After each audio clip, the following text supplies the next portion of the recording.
নমস্কাৰ আজি আমি এই ভিডিঅ'টোত আগন্তুক হাইস্কুল শিক্ষান্ত পৰীক্ষাৰ বাবে দশম শ্ৰেণী বিজ্ঞানৰ কিছুমান ইম্পৰ্টেন্ট লং আনসাৰ টাইপ কুৱেশ্যন আলোচনা কৰিম এই কুৱেশ্যনবোৰ মই অসমৰ বিভিন্ন জিলাত সম্পন্ন হৈ যোৱা প্ৰি ফাইনেল পৰীক্ষা প্ৰশ্ন কাকতৰ পৰা যুগুত কৰিছো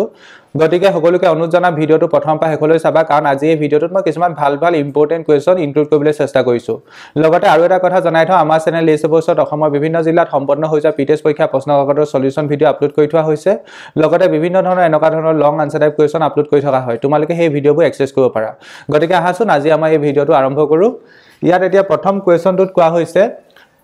A আৰু B ৰ মাজৰ সমতুল্য ৰোধৰ মান উলিওৱা find the equivalent resistance between A and B এটা চিত্ৰ দিয়া হৈছে এটা বৰ্তনী চিত্ৰ দিয়া হৈছে ইয়াত দুটা বিন্দু দিয়া হৈছে এটা A আৰু আনটো B A আৰু B ৰ মাজৰ যেকিটা ৰোধ আছে ইহতৰ সমতুল্য ৰোধটো উলিয়াব লাগে ঠিক আছে যেকিটা ৰেজিস্ট্যান্স আছে ইহতৰ ইকুইভ্যালেন্ট ৰেজিস্ট্যান্সটো উলিয়াব লাগে এতিয়া মন কৰিবা কোনকিটা বিন্দু দিয়া আছে এটা A আনটো B গতিকে A গিটাৰ মাজতে চাবা ঠিক আছে A গিটাৰ মাজত প্ৰথম এটা কথা চোৱাচোন A টু ৰোধক আৰু A টু ৰোধক আমাৰ সমান্তৰাল সজ্জাত আছে A টু ৰোধক আৰু A টু ৰোধক সমান্তৰাল সজ্জাত আছে তাৰ যেটো সমতুল্য হ'ব সেই সমতুল্য ৰোধকটোৰ লগত A টু আকৌ শ্ৰেণীবদ্ধ সজ্জাত আছে ঠিক আছে A আৰু B মাজত অনলি A তিনিটা ৰোধক আছে A টু A আৰু B মাজত থকা নাই গতিকে A টুত আমি ফোকাস কৰিব নালাগে যদিবা চিত্ৰটোত দিছে ষ্টুডেন্টক কনফিউজ কৰিবৰ কাৰণে দিছে A টুত আমি কোনো ধৰণৰ ফোকাস কৰিব নালাগে যেহেতু A আৰু B মাজত বুলি কৈছে গতিকে আমি কোনকিটা ফোকাস কৰিম A টু এইগিটাক R1 R2 R3 বুলি ধৰি ল'ব পাৰা তেতিয়া আমাৰ কৰিবলৈ সুবিধা হ'ব মানে A টু এটা ধৰা হওক বা চিত্ৰত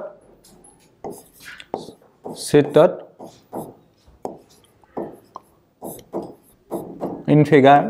R1 equal to suppose মই ধৰিছো প্ৰথমটো R1 ধৰিছো 1 ohm R2 মানে suppose এটো 2 ohm আৰু R3 মানে suppose এটো 3 ohm 2 ohm মানে ছবিটোত মই যদি কবলৈ যাও এটোক মই R1 বুলি কৈছো এটোক মই R2 বুলি কৈছো এটোক মই R3 বুলি কৈছো এতিয়া এটা কথা চোৱাচোন R2 আৰু R3 কিহত আছে সমান্তৰাল সজ্জাত আছে হয়নে প্যাৰেলেলত আছে R2 আৰু R3 কিহত আছে প্যাৰেলেলত আছে ইহতৰ তেন্তে এটা ইকুইভ্যালেন্ট ৰেজিস্ট্যান্স থাকিব সমতুল্য ৰোধ থাকিব সেই সমতুল্য ৰোধটো কিমান হ'ব আমি প্ৰথমে উলিয়াই লওঁ R2 আৰু R3 ৰ সমতুল্য ৰোধ R2 আৰু R3 ৰ সমতুল্য ৰোধ ইয়াত ধৰা হক লিখি লবা let equivalent resistance of R2 and R3 be suppose তুমি R dash বুলি ধৰিবা R dash এতিয়া R dash কেনেকৈ উলিয়াব পাৰিবা therefore 1 by R dash is equal to আমি লিখিব পাৰিম 1 by R2 plus 1 by R3 যেহেতু সমান্তৰাল সজ্জাত আছে this implies 1 by R dash is equal to R2 value কিমান 2 R3 value কিমান 2 গতিকে এটো যদি মই সিম্পলিফাই কৰো এটো হ'ব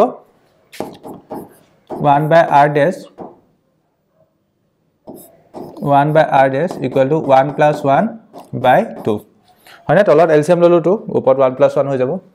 গতিকে এটো পালো 1 by R dash is equal to 2 by 2 2 by 2 মানে কিমান হ'ব 1 হ'ব গতিকে 1 by R dash equal to 1 by 1 এটো যদি সিম্পলিফাই কৰো R dash ৰ ভ্যালু কিমান পাম 1 ohm গতিকে আমি এটা কথা ক'ব পাৰো এইগিটা যেটো সমতুল্য ৰোধ হ'ব সমতুল্য ৰোধটো 1 ohm হ'ব গতিকে ছবিটো এনেকা ধৰণৰ হৈ যাব এটো A বিন্দু সাপোজ ইয়াৰ এটা ৰোধ আছে হেতু হল 1 ohm আৰু ইহত দুটা সমতুল্য ৰোধটো পাই গলো কিমান 1 ohm গতিকে ইহত দুটা সমতুল্য ৰোধটো সাপোজ এটো R dash আৰু এটো R1 গতিকে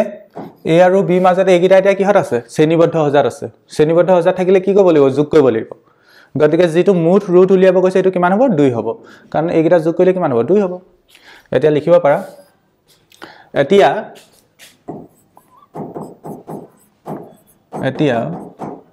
A আৰু B ৰ মাজৰ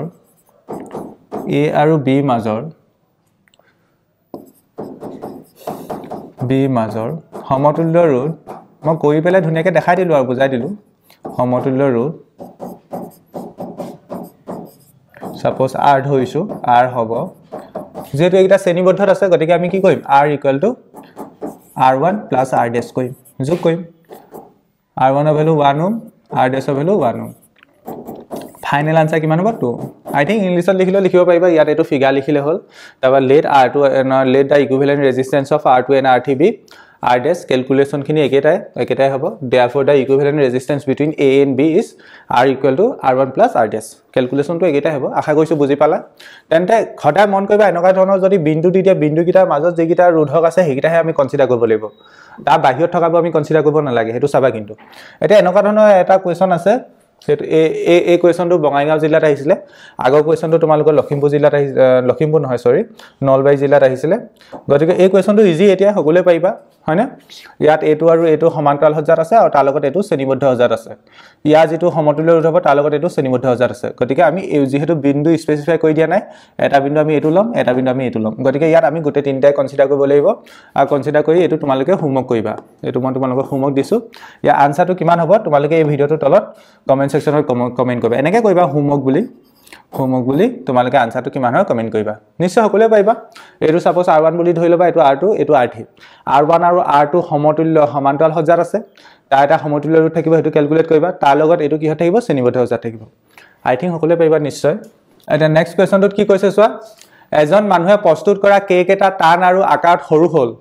কেকটো হুপুকা আৰু ফুলি আকাৰত ডাঙৰ হ'বলৈ হলে মানুহজনে কেকৰ মিশ্ৰণটোত কি যোগ কৰিব লাগিব তোমাৰ উত্তৰটো বুজাই লিখা a person found that the cake prepared by him is hard and small in size which ingredient has he forgotten to add that would have caused the cake to rise and become light explain your answer মানুহজনে ধৰিলা cake এটা বনাইছে কেকটো টান আৰু আকাৰত সৰু হৈছে তেওঁ বেসিক্যালি কেকটো বনাই থকা অৱস্থাত যেটো মিশ্ৰণ বনাইছিলে মিশ্ৰণটো কি দিবলৈ পাহৰি গল যাৰ বাবে কেকটো নুফুলিলে কথাটো বুজি পাইছা না কেকটো যাৰ বাবে নুফুলিলে বা আকাৰ ডাঙৰ নহল কিয় নহল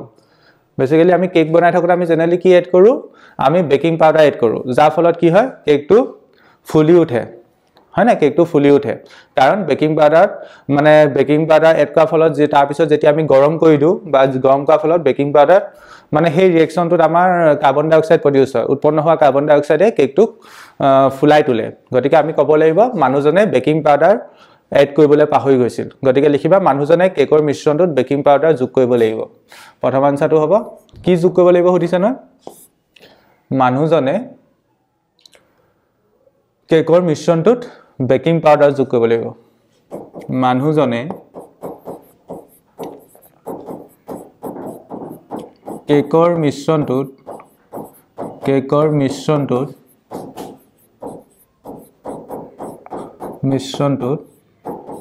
বেকিং পাউডাৰ যোগ কৰিব লাগিব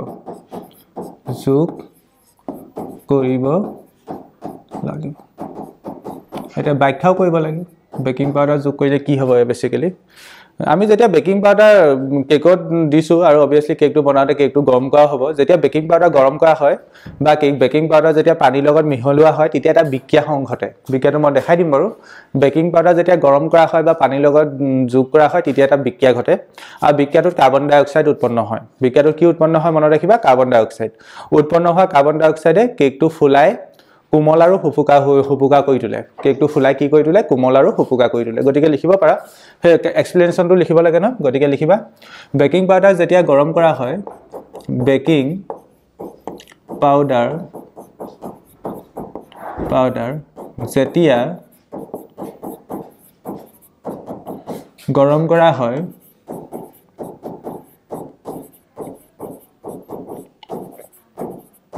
বা পানীত মিহলোৱা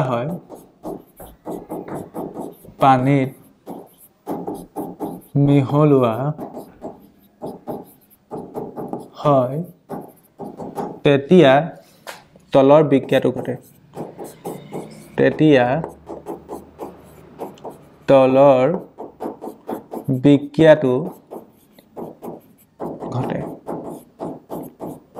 কোনটো বিক্ৰিয়া ঘটে এতিয়া বেকিং পাউডাৰ কোপা বনোৱা হয় বেকিং সোডা বা বেসিক্যালি বেকিং সোডাৰ সংকেত হৈছে NaCO3 বেকিং পাউডাৰ হৈছে বেকিং সোডা আৰু এটা এসিডৰ মিশ্ৰণ হয় টাৰ্টাৰিক এসিডৰ মিশ্ৰণ হয় আৰু হে যেটো এসিড মিলাইছে বেকিং সোডাৰ লগত যেটো এসিড মিলাই তাৰ পৰা H+ আয়ন আহে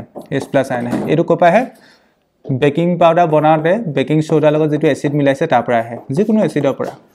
এটো কোপা আহিলে যিকোনো এসিডৰ পৰা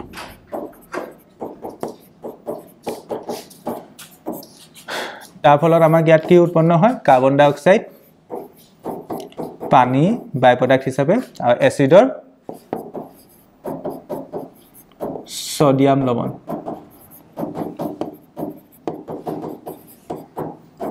এই উৎপন্ন হোৱা কাৰ্বন ডাই অক্সাইডে এই কাৰ্বন ডাই অক্সাইডে কেকটো কি কৰে ফুলাই কোমল আৰু হুপুকা কৰি তোলে গতিকে লিখিবা তললে কন্টিনিউ কৰিবা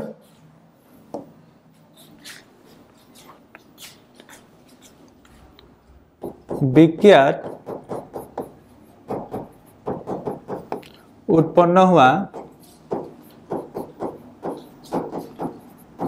কাৰ্বন ডাই অক্সাইডে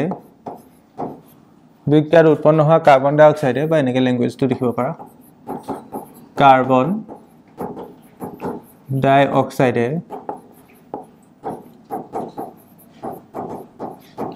কেকটো ফুলাই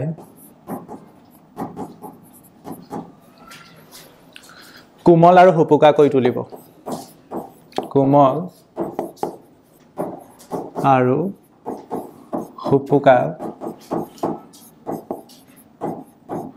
কৰি তুলিব মই এতিয়া সলিউশনটো কোৱেশ্চনটো এই কোৱেশ্চনটো সলিউশনটো মই ইংৰাজীত লাইন বাই লাইন লিখি নিদো কৈ দিছো তোমালোকে ইংৰাজী মাধ্যমত কোনবা চাইছাস্তি নিজে লিখি দিব পাৰা কোনো কথা নাই নিজৰ ভাষাত লিখি ললে হ'ল মানুহজনে কি এড কৰিব লাগিব সুধিছ না পাৰ্সনজনে কি এড কৰিব লাগিব বেকিং পাউডাৰ এড কৰিব লাগিব কি এড কৰিব লাগিব বেকিং পাউডাৰ এটা বেকিং পাউডাৰ যেতিয়া আমি এড কৰিম কেকত এড কৰিম আৰু কেক অবিয়াসলি হিট কৰা হ'ব হিট কৰিলে আমাৰ এই ৰিঅ্যাকচনটো হ'ব NaCO3 H+ টো কপা আহিছে যিকোনো এসিডৰ পৰা আহিছে ঠিক আছে তাৰ ফলত এই ৰিঅ্যাকচনটোত কাৰ্বন ডাই অক্সাইড প্ৰডিউস হ'ব ওয়াটাৰ প্ৰডিউস হ'ব আৰু সল্ট প্ৰডিউস হ'ব এসিডটো সল্ট প্ৰডিউস হ'ব এই ৰিঅ্যাকচনটো তোমালোকৰ কিতাপতো আছে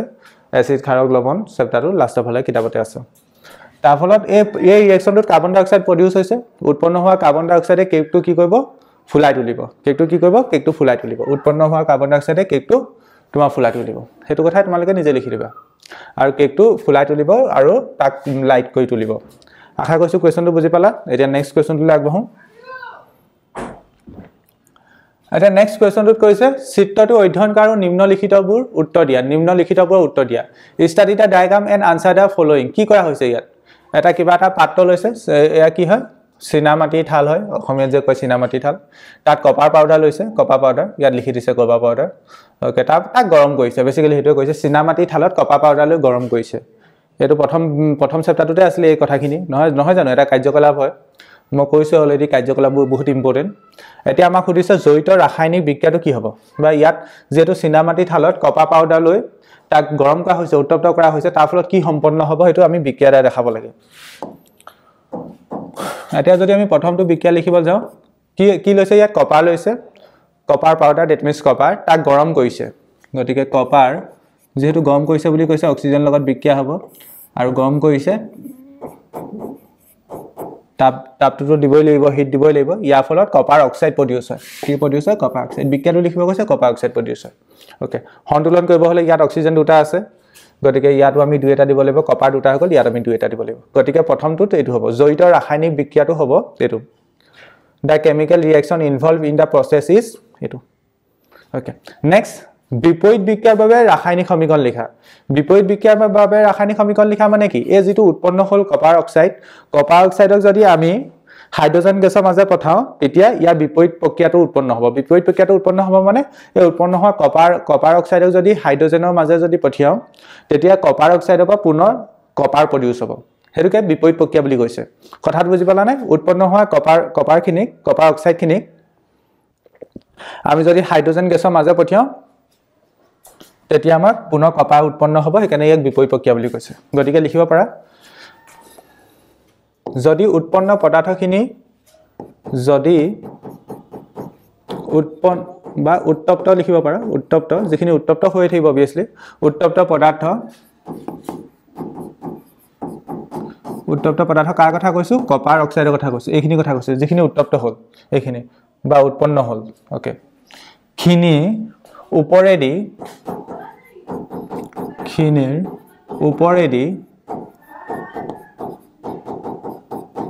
ওপৰেদি হাইড্ৰোজেন গেছ পঠিওৱা হয় হাইড্ৰোজেন গেছ পঠিওৱা হয় তেতিয়া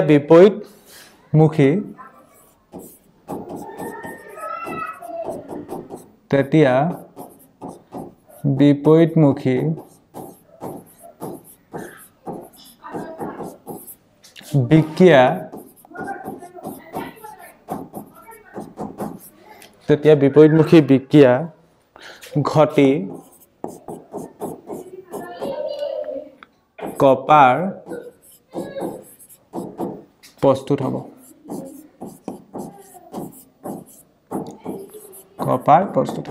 তেন্তে আমি কি কৰিছো কপাৰ অক্সাইডক হাইড্ৰোজেন গেছৰ ওপৰে পঠিয়াইছো দ্যাট মিন্স হাইড্ৰোজেন লগত বিক্ৰিয়া হ'ব ইয়াতো আমি তাপ দিব লাগিব এতিয়া আমাৰ ইয়াৰ পৰা কি প্ৰডিউস হ'ব কপাৰ আৰু বাই প্ৰডাক্ট হিচাপে ওৱাটাৰ ওলাব এটো যদি আমি সন্তুলন কৰিব চেষ্টা কৰো কপাৰ এটা আছে হাইড্ৰোজেন প্লেন দুটা আছে ফিনল দুটা আছে অক্সিজেন এটা আছে ব্যালেন্স হৈ আছে আশা কৰিছো কোৱেশ্চনটো বুজি পালা যেটো যিখিনি প্ৰডিউস হ'ব কপাৰ অক্সাইড হেখিনি যদি আমি হাইড্ৰোজেন গেছৰ মাজে পাস কৰাও তেতিয়া এটা ৰিভাৰ্স ৰিঅ্যাকশনটো হেই সম্পন্ন হ'ব আৰু ৰিভাৰ্স ৰিঅ্যাকশনৰ পিছত কপাৰ প্ৰডিউস হ'ব হেতুকে লিখিলি পাই ইংলিশত আৰু এই ৰিঅ্যাকশন এটো হ'ব আমি তাত কি দিছো ৰিঅ্যাকশনটো হিট দিছো আশা কৰিলো এটো কোৱেশ্চন বুজি পালা এতিয়া নেক্সট কোৱেশ্চনটো আগবাঢ়ো এটা নেক্সট 6 নম্বৰ কোৱেশ্চনটো কি কৈছে সব বাল্বৰ এটা শৃংখলাত 25টা বাল্ব শ্ৰেণীবদ্ধ সজাত সজাই থোৱা হৈছে এতিয়া এটা বাল্ব আঁতৰাই দিয়া হৈছে আৰু বৰ্তনীটো পুনৰ সম্পূৰ্ণ কৰা হৈছে যদি বাকি 24টা বাল্ব পুনৰ একেটা যোগান ভোল্টেজত শ্ৰেণীবদ্ধভাৱে সংযোজিত কৰা হয় তেতিয়া হলে কোঠাটোত পোহৰ বৃদ্ধি পাব নে হ্ৰাস পাব তোমাৰ উত্তৰটো ন্যায়সংগত কৰা মানে ৰিজন দিব লাগে in a chain of bulbs 25 bulbs are joined in series one bulb is removed now and circuit is completed again if the remaining 24 bulbs are again connected in series across the same supply voltage then light get increase or decrease in the room justify your answer okay ইয়াত কি কৈছে এটা room আছে রুমটোত 25টা bulb শ্ৰেণীবদ্ধ সজাত সংযোগ কৰি থোৱা হৈছে 25টা বাল্ব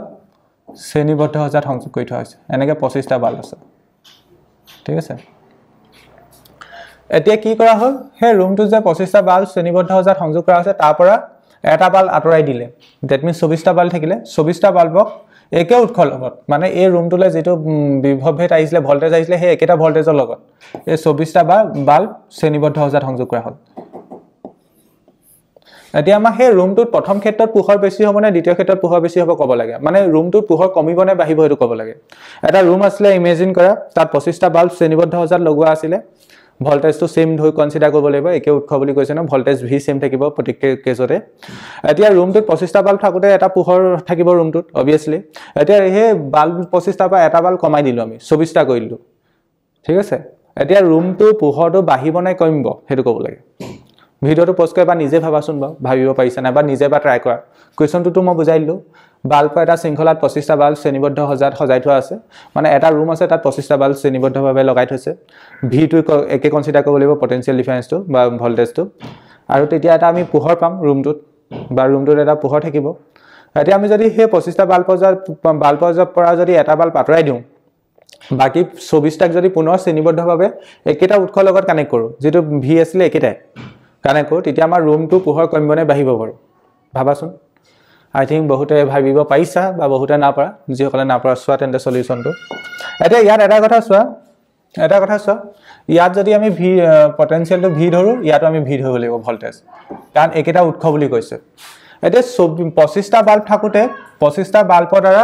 এই ৰুমটোত এটা তেন্তে পোহৰ জেনেৰেট হৈ আছে দ্যাট মিন্স এই ৰুমটোত আমি যেটো পোহৰ জেনেৰেট হৈছে দ্যাট মিন্স ইয়াত ক্ষমতা উলিয়াব পাৰিম পি ক্ষমতা বৈদ্যুতিক ক্ষমতা উলিয়াব পাৰিম ক্ষমতা উলিয়াৰ ফৰ্মুলা কি আছিল v² r ঠিক আছে যেতিয়া আমি বাল্ব 24টা কৰিলো তেতিয়া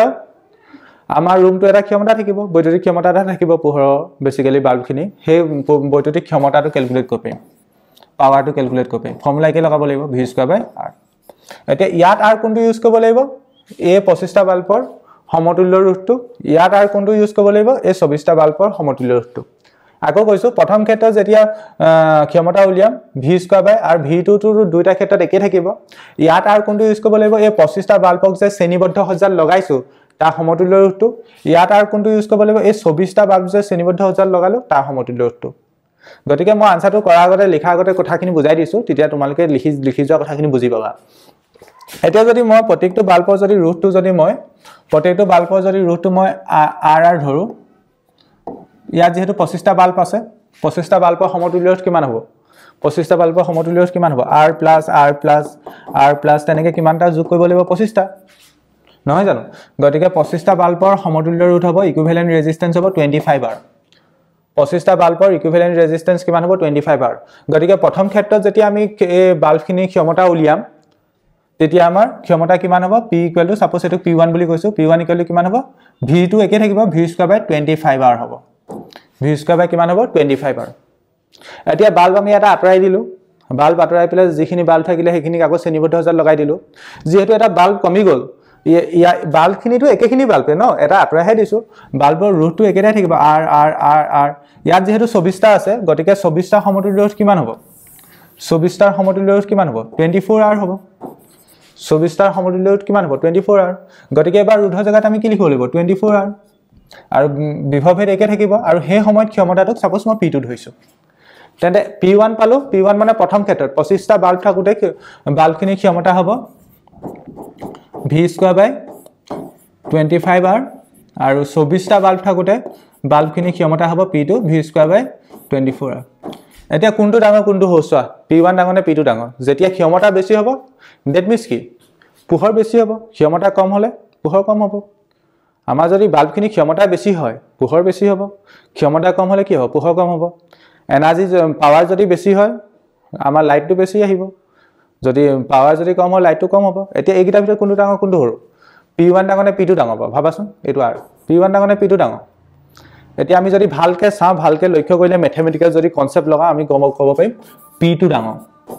p2 greater than p1 কেলে বাৰু ক'ব পাৰিবানে p2 greater than p1 so ইয়াতো v স্কয়াৰ আছে ইয়াতো v স্কয়াৰ আছে উপবস্তুটো একেটাই তল ইয়াত আছে 25টা r তলত কি একেটা আছে 25টা r ইয়াত তলত 24টা r আছে ইয়াত তলত 25টা r আছে ইয়াত 24টা r আছে দ্যাট মিন্স এই বস্তুটো ডাঙৰ এই তল বস্তুটো ডাঙৰ এতিয়া ওপৰৰ বস্তুটো একেটাই যদি আমি ডাঙৰ বস্তু এটাই যদি এটো হৰণ কৰো তাৰ তুলনাত যদি সৰু বস্তু এটাই যদি আমি এটো হৰণ কৰো এই বস্তুটো ডাঙৰ হ'ব মানে বেসিক্যালি একদম সিম্পল ভাষাত ক'ব গলে ইয়াত আমাৰ হৰটো কি হয় ডাঙৰ সেইকাৰণে অভাল বস্তুটো কি হ'ব সৰু হ'ব সৰি হৰটো ডাঙৰ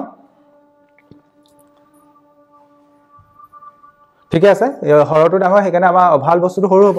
p1 টো সৰু ঠিক একেদৰে ইয়াত হৰটো সৰু গতিকে অভাল বস্তুটো ডাঙৰ হ'ব গতিকে ইয়াত p2 টো ডাঙৰ হ'ব কথাটো এনেকুৱা ধৰণৰ হৈছে ধৰি লোৱা ইয়াত মই 10 দিছো ইয়াত মই 10 দিছো ইয়াত মই 10 দিছো ধৰি লোৱা মই ইয়াত 2 এ হৰণ কৰো যদি ইয়াত মই যদি 5 এ হৰণ কৰো যদি ইয়াত মই 10 এ হৰণ কৰো কোট আনসাৰ কি পাম ইয়াত যদি 2 এ হৰণ কৰো আনসাৰ 5 পাম ইয়াত যদি 5 এ হৰণ কৰো আনসাৰ 2 পাম ইয়াত যদি 10 এ হৰণ কৰো আনসাৰ কি পাম 1 পাম মানে ওপৰটো একেই এতিয়া আমি তল বস্তুটো যদি বহাই দিও বা তল বস্তুটো যদি ডাঙৰ হয় আনসাৰটো সৰু ওলাই তল বস্তুটো ডাঙৰ হলে আনসাৰটো কি ওলাই সৰু ওলাই ইয়াত চাচোন তল বস্তুটো সৰু আছিল আনসাৰটো ডাঙৰ গতিকে এই 25r আৰু 24r ৰ ভিতৰত কোনটো সৰু 24r টো গতিকে এই ক্ষেত্ৰত আনসাৰটো p2 ভ্যালু কি হ'ব ডাঙৰ হ'ব গতিকে p2 greater than p1 আশা কৰিছো বুজি পালা এইখিনিকে এতিয়া লিখিব লাগে ধুনিয়াকে এইখিনি যদি নোট কৰা কিনা বস্তুখিনি এনে ৰাফকে নোট কৰিব পাৰা এতিয়া মই সলিউশনটো লিখাই দিম এতিয়া তেনে মই বস্তুবোৰ লিখি যাম আশা কৰিছো বুজি পালা প্ৰথম কথা সুধিছিলে কোঠাটোত পোহৰ বৃদ্ধি হ'ব নে হ্ৰাস হ'ব মানে লাইট কম হ'ব নে বেছি হ'ব ইনক্ৰিজ হ'ব বৃদ্ধি হ'ব গতিকে প্ৰথম আনসাৰটো লিখিব পাৰা কোঠাটোত পোহৰ বৃদ্ধি হ'ব কোঠাটোত উত্তৰ প্ৰথম পাকটো কি হ'ব এক নম্বৰ যে সুধিছে কোঠাটোত পোহৰ বৃদ্ধি হ'ব নে কম হ'ব বৃদ্ধি হ'ব কোঠাটোত পোহৰ বৃদ্ধি হ'ব মানে ক্ষমতা বেছি হ'ব এটা বাল্ব কমাই দিয়াৰ ফলত ক্ষমতা বেছি হ'ব কোঠাটোত পোহৰ বৃদ্ধি হ'ব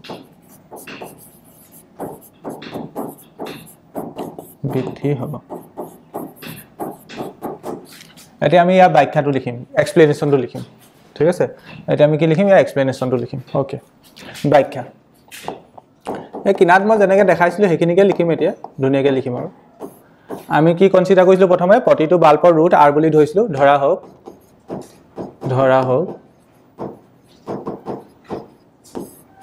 প্ৰতিটো বাল্বৰ ৰুট কিমান r ধৰি লৈছো ওকে সংযোজিত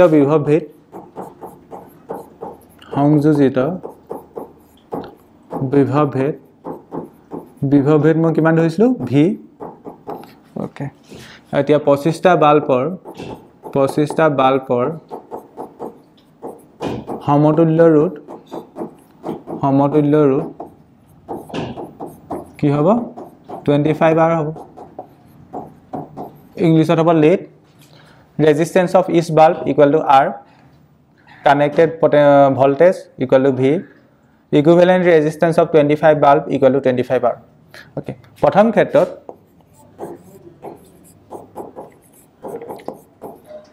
ক্ষেত্ৰত শৃংখলাটোৰ মুঠ ক্ষমতা কিমান হ'ব শৃংখলাটোৰ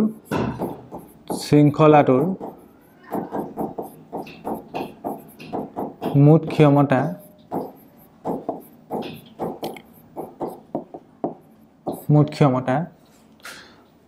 সাপোজ P1 বুলি ধৰিছো ওপৰত কি আহিব V স্কয়াৰ তলত কি আহিব ৰোধ তলত আহিব ৰেজিস্ট্যান্স this implies P1 equal to V square বা সমতুল্য ৰোধ কিমান 25 সাপোজ এটো ইকুৱেচন 1 এটো কি ইকুৱেচন 1 এটা কি কৰা হল আকৌ এটা বাল্ব আঁতৰাই এটা বাকিখিনি বাল্বক একে উৎস লগত শ্ৰেণীবদ্ধভাৱে সংযোগ কৰা হল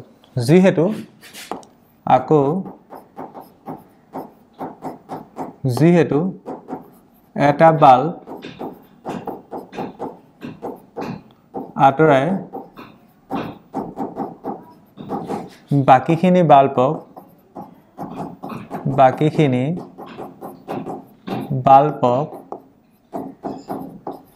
একে উৎসৰ লগত মানে V টো একে শ্ৰেণীবদ্ধভাৱে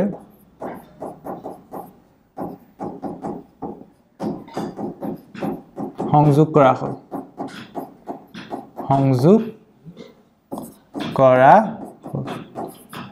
এতিয়া তেন্তে আমাৰ এই 24টা বাল্ব থাকিলে এতিয়া 24টা বাল্বৰ ৰোধ কিমান হ'ব 24টা বাল্বৰ সমতুল্য ৰোধ হ'ব 24 R হ'ব গতিকে লিখিব পাৰা এতেকে 24টা বাল্বৰ সমতুল্য ৰোধ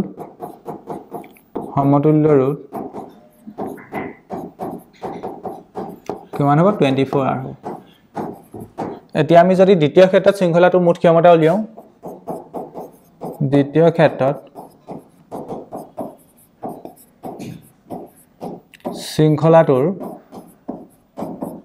শৃংখলাটোৰ মুঠ ক্ষমতা হ'ব সাপোজ মই তাক মই P2 বুলি ধৰিছো বিভৱ ভেদ সেম থাকিব আৰু তলত ৰোধটো কিমান আহিব 24 আহিব 24 R এটো দিলু সমীকৰণ 2 এটা সমীকৰণ 1 আৰু 2 পৰা কি পাইছো P2 ডাঙৰ সমীকৰণ মই এক্সপ্লেইন কৰি দেখাইলো না 1 আৰু 2 পৰা আমি কি গম পালো P2 greater than P1 that means দ্বিতীয় ক্ষেত্ৰত ক্ষমতা বেছি হ'ব ক্ষমতা বেছি হলে পোহৰ বেছি হ'ব এতিয়া তেন্তে কোঠাটোত কি হ'ব আগতকৈ পোহৰ বেছি হ'ব বৃদ্ধি হ'ব কাৰণ ক্ষমতা যেহেতু বাঢ়ি গল ক্ষমতা বঢ়াৰ লগে লগে তাৰ ৰিলেটেড আমাৰ পোহৰ কি হ'ব বাঢ়ি যাব গতিকে কোঠাটোত আগতকৈ পোহৰ বাঢ়ি যাব এতিয়া নেক্সট কোৱেশ্চনটোত কি কৈছে চোৱা নেক্সট কোৱেশ্চনটোত কৈছে পানী বিদ্যুৎ বিশ্লেষণত কেথড আৰু এনডত জমা হোৱা গেছ দুটাৰ নাম কি ক'ব লাগে আৰু পানীত লঘু সালফিক এসিড মিহলি নকৰাহেতেন কি হলহেতেন হেতু ক'ব লাগে পানী বিদ্যুৎ বিশ্লেষণৰ কথা সুধিছে আমাৰ কেথড আৰু এনডত জমা হোৱা গেছ গিটাৰ নাম ক'ব লাগে আৰু যদিহে আমি পানীত যদি ওয়াটাৰ যদি ডাইলুট সালফিক এসিড এড নকৰিলো হয় তেতিয়া কি হল হয় এটো ক'ব লাগে এই কোৱেশ্চনটো মই অলৰেডি সলভ কৰিছিলো বাট লিখাইছিলো বাট কিবা এটা কাৰণত ভিডিওটো ইনক্লুড নহল গতিকে মই আকৌ ৰেকৰ্ড কৰিবলগীয়া হৈছে বোৰ্ডত বস্তুটো লিখাই আছে কেথডত জমা হোৱা গেছটোৰ নাম হল হাইড্ৰোজেন আৰু এনডত জমা হোৱা গেছটোৰ নাম হল অক্সিজেন কেথডত কোনটো গেছ জমা হয় হাইড্ৰোজেন আৰু এনডত কোনটো গেছ জমা হয় অক্সিজেন উল্টাপুলা কইন দিবা খালি কেথডনত উল্টাপুলা কইন দিবা নেক্সটত কৈছে পানীত লঘু সালফিক এসিড মিহলি নকৰাহেতেন কি হল হয় পানীত যদি আমি লঘু সালফিক এসিড মিহলি নকৰিলো হয় তেতিয়া পানীৰ বিদ্যুৎ পৰিবাহিতাটো কমি গল হয় পানীৰ বিদ্যুৎ পৰিবাহিতাটো কি হৈ গল কমি গল হয় তাৰ ফলত আমাৰ পানী বিদ্যুৎ বিশ্লেষণ প্ৰক্ৰিয়াটো স্লো হল হয় মন্থৰ হল হয় গতিকে হেতু লিখিব পাৰা মইটো কৈ দিম আগৰবাৰ মই লিখি দিছিলো বাৰু এটো মই কৈ দিম এতিয়া তোমালোকে লিখিবা পানীত সালফিক এসিড মিহলি নকৰাহেতেন পানীত সালফিক এসিড মিহলি নকৰাহেতেন পানীৰ বিদ্যুৎ পৰিবাহিতা হ্ৰাস পালে হয় পানীৰ বিদ্যুৎ পৰিবাহিতা হ্ৰাস পালে হয় পানীৰ বিদ্যুৎ পৰিবাহিতা হ্ৰাস পালে হয় আৰু বিদ্যুৎ বিশ্লেষণ প্ৰক্ৰিয়াটো মন্থৰ হল হয় বিদ্যুৎ বিশ্লেষণ প্ৰক্ৰিয়াটো মন্থৰ হল হয় মন্থৰ মানে স্লো বিদ্যুৎ বিশ্লেষণ প্ৰক্ৰিয়াটো মন্থৰ হল হয় আমি যদি পানীত যদি ডাইলুট সালফিক এসিড এড নকৰিলো হয় তেন্তে পানীৰ কন্ডাক্টিভিটিটো ডিক্ৰিজ হল হয়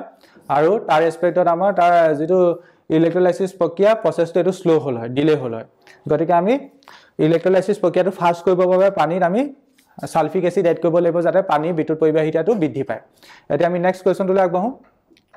নেক্সট কোৱেশ্চনটোত কোৱা হৈছে ইয়াতো তোমালোকৰ বস্তুবোৰ লিখাই আছিল মই বেসিক্যালি কৈছে কোৱেশ্চন গিটা কৰাইছিল কিন্তু কিবা এটা কাৰণত ভিডিওটো আকৌ এই দখৈ শুট কৰিবলগীয়া হৈছে এই কোৱেশ্চনটোত কৈছে এজন ছাত্ৰই এটা হুকান পৰীক্ষা নলীত কপাৰ সালফেটৰ স্ফটিক লৈ গৰম কৰিলে এক নম্বৰ সুধিছে গৰম কৰাৰ পিছত কপাৰ সালফেটৰ বৰণ কেনেকুৱা হ'ব দুই নম্বৰ সুধিছে কপাৰ সালফেট গৰম কৰাৰ পিছত কপাৰ সালফেটত পুনৰ পানী যোগ দিলে কি হ'ব কপাৰ সালফেটৰ স্ফটিকত কি থাকে কিছুমান স্ফটিকাবদ্ধ জল থাকে কি থাকে স্ফটিকাবদ্ধ জল ঠিক আছে যেতিয়া আমি কপাৰ সালফেটক গৰম কৰি দিওঁ গৰম কৰাৰ ফলত স্ফটিকাবদ্ধ জলবোৰ আঁতৰি যায় আঁতৰি যোৱাৰ ফলত কপাৰ সালফেটৰ বৰণটো নীলাৰ পৰা বৰণহীন হৈ পৰে কি কলো কপাৰ সালফেটত স্ফটিকাবদ্ধ জল থাকে যাৰ বাবে কপাৰ সালফেটৰ বৰণটো নীলা হৈ থাকে আৰু আমি যেতিয়া গৰম কৰি দিওঁ স্ফটিকাবদ্ধ জলবোৰ আঁতৰি যাবগৈ তাৰ ফলত কপাৰ সালফেট বৰণহীন হৈ পৰিব গতিকে তোমালোকে লিখিবা এইটো লিখিবা মই কৈ গৈছো গৰম কৰাৰ পিছত কপাৰ সালফেটত স্ফটিকাবদ্ধ জল আঁতৰি পৰে গৰম কৰাৰ পিছত কপাৰ সালফেটত স্ফটিকাবদ্ধ জল আঁতৰি পৰে সালফেটৰ লিখিবা গৰম কৰাৰ পিছত কপাৰ সালফেটৰ স্ফটিকাবদ্ধ জল আঁতৰি পৰে আৰু কপাৰ সালফেট নীলাৰ পৰা বৰণহীন হৈ পৰে আৰু কপাৰ সালফেট নীলাৰ পৰা বৰণহীন হৈ পৰে আৰু কপাৰ সালফেট নীলাৰ পৰা বৰণহীন হৈ পৰে এটা গৰম কৰাৰ পিছত কপাৰ সালফেটত যদি পুনৰ পানী যোগ দিও কি হ'ব গৰম কৰাৰ পিছত কপাৰ সালফেটত পুনৰ যদি পানী যোগ দিও তেতিয়া হি পুনৰ নীলা হৈ পৰিব বৰণহীনৰ পৰা নীলা হৈ পৰিব গতিকে লিখিবা গৰম কৰাৰ পিছত কপাৰ সালফেটত পুনৰ পানী যোগ দিলে গৰম কৰাৰ পিছত কপাৰ সালফেটত পুনৰ পানী যোগ দিলে ই পুনৰ নীলা ৰঙৰ হৈ পৰিব গৰম কৰাৰ পিছত কপাৰ সালফেটত পুনৰ পানী যোগ দিলে ই পুনৰ নীলা ৰঙৰ হৈ পৰিব ই এগেইন ব্লু হৈ যাব বেসিক্যালি কপাৰ সালফেট হেৰি থাকে ব্লু কালাৰ হয় বাট আমি যেতিয়া হিট কৰি দিও তাৰ ওয়াটাৰবোৰ লস হৈ যায় ওয়াটাৰ মলিকুলবোৰ লস হৈ যায় তাৰ ফলত হি কালাৰলেস হৈ পৰে যদি এগেইন আমি তাত পানী যোগ কৰো হি এগেইন ব্লু হৈ যাব আশা কৰিছো আজি ক্লাছত যেখিনি কোৱেশ্চন ইনক্লুড কৰিলো সেই কোৱেশ্চনখিনি বুজি পালা মই এই কোৱেশ্চনবোৰ তোমালোকৰ মাজলে পিটেষ্ট পৰীক্ষাত মানে অহা প্ৰশ্নকাকতৰ পৰা আনিছো কোৱেশ্চনবোৰ আৰু কাবা যদি পিটেষ্ট পৰীক্ষা প্ৰশ্নকাকতত কিবা কনফিউজন আছে তেন্তে ভিডিওবোৰ কমেন্ট সেকশনত জনাব পাৰা ধৰি লোৱা স্যাৰ মোৰ কোৱেশ্চন নম্বৰ গোলাঘাটৰ কোৱেশ্চন নম্বৰ ধৰি লোৱা 52 টো পৰা নাই তেনেকে তোমালোকে কমেন্ট সেকশনত লিখি দিবা তেতিয়া আমি নেক্সট ভিডিওবোৰত সেই কোৱেশ্চনবোৰ ইনক্লুড কৰিম ধৰি লোৱা স্যাৰ মই নগাঁও 34 টো পৰা নাই তেনেকে লিখি দিবা আৰু মেথছ নে সায়েন্স অবিয়াসলি হেতু লিখি দিবা তেতিয়া আমাৰ চাবলৈ সুবিধা হ'ব আমাৰ যেহেতু আমাৰ ওচৰত সকলোবোৰ ডিস্ট্ৰিক্টৰ পিটেষ্ট পৰীক্ষা প্ৰশ্নকাকতবোৰ মানে ষ্টৰ আছে গতিকে তোমালোকে যদি এনেকে লিখি দিয়া আমি ইনক্লুড কৰিব পাৰিম বাট কথা এটা কিতাপৰ কোৱেশ্চনখিনি নকবা কিতাপৰ কোৱেশ্চনখিনি কথা নকবা যিবোৰ ব্যতিক্ৰম কোৱেশ্চন তেনেকুৱা ধৰণৰ কোৱেশ্চনবোৰ ইনক্লুড কৰিম আৰু ইয়াৰ পাছৰ ভিডিওবোৰতো আমি এনেকুৱা ধৰণৰ মানে কোৱেশ্চনৰ ওপৰত আলোচনা কৰিম এতিয়া তোমালোকে আৰু এটা কথা কওঁ তোমালোকে ভিডিওবোৰ ফলো কৰিবা ফলো নকৰিলেও তোমালোকে গম নাপাবা নহয় জানো কোনটো কোৱেশ্চন কোড ইনক্লুড হৈছে গতিকে ইনক্লুড কৰা বস্তু এটা আকৌ নপঠিবা স্যাৰ এইটো কোৱেশ্চন কৈ দিয়ক বা এইটো কোৱেশ্চন পৰা নাই ধৰিলে আজি ক্লাছতে যিকিটা কোৱেশ্চন কৰালো বা যিকিটা অংক কৰালো সেইকিটা আকৌ তোমালোকে আমালে নপঠিবা ধৰিলে স্যাৰ এইকিটা কৰাই দিয়ক অবিয়াসলি আমি কৰাইছো আকৌ এবাৰ কৰাব নোৱাৰো গতিকে তোমালোকে ভিডিওবোৰ মানে সিএলি একাডেমিয়ে ফলো কৰিবা কাৰণ মই ভিডিও ওপৰত নাম্বাৰিং কৰিছোৱে গতিকে সিএলি তোমালোকে ফলো কৰিবা লগতে যিবোৰ কোৱেশ্চনৰ ডাউট থাকে তোমালোকে এনেকে কমেন্ট সেকশনত লিখি দিবা তাৰ সহায়ত আমাৰ সুবিধা হ'ব তেতিয়া পৰৱৰ্তী ভিডিওত আমি সেই কোৱেশ্চনবোৰ ইনক্লুড কৰিবলৈ চেষ্টা কৰিম আজি ভিডিওটো চোৱাৰ বাবে ধন্যবাদ জনাইছো এটা নতুন ভিডিও তোমালোকৰ লগত পুনৰ দেখা দেখি হ'ম